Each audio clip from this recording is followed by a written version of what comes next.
Diversity, इसीलिए हम कहते हैं। फिर ये अलगाववाद की बातें हम से कहाँ से आ गई हमें? हमारी संस्कृति एकता की रही है और हम अलगाववाद की बातें कैसे कैसे कर सकते हैं? यही मंदिर में दाना चुगकर चिड़िया मस्जिद में पानी पीती थी। यहाँ बुद्ध के उपदेश और ईसा मसीह की बलिदान की गाथाएं होती थी।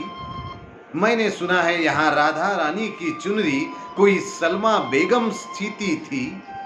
फिर क्यों हो गए हम यूं जुदा कि आज जोड़ने की बात होती थी। यहाँ आसाम की चाय हो या दक्षिण के मसाले विदेशियों को आकर्षित करते हैं, तो हिमालय में स्थित वैष्णो देवी में चढ़ाए नारियल की पूर्ति केरल और तमिल जैसे राज्य से होती है।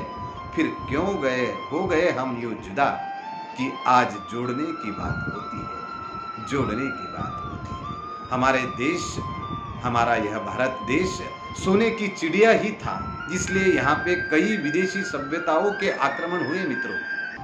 शक, हुन, पठान, मंगोल, तुर्क, डच, यौवन, चंगेज, फ्रांसीसी, पुर्तगीज, अंग्रेज, ऐसे कितने ही आए, पर उसके बाद भी हिंदुस्तान आज भी जिंदा है। तो इसलिए कि आज भी यहाँ मोहब्बत जिंदा है मित्रों।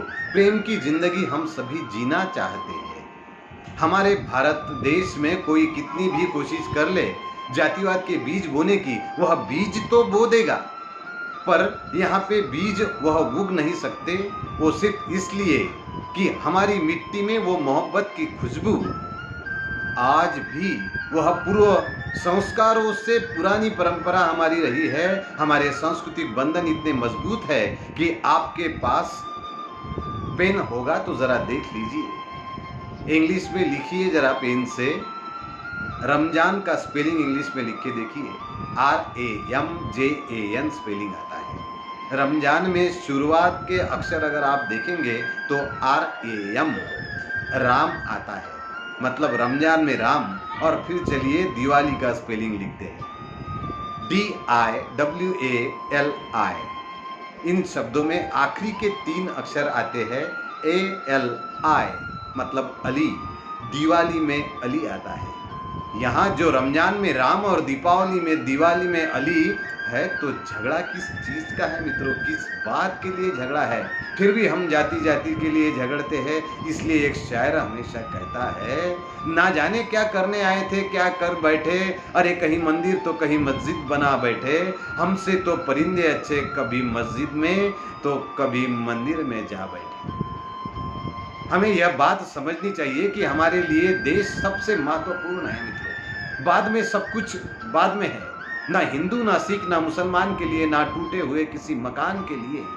अगर जीना है तो जियो मेरे दोस्तों, सिर्फ और सिर्फ हिंदुस्तान के लिए। इस वर्ष हम भारत का 74वां स्वतंत्रता दिन मना रहे हैं।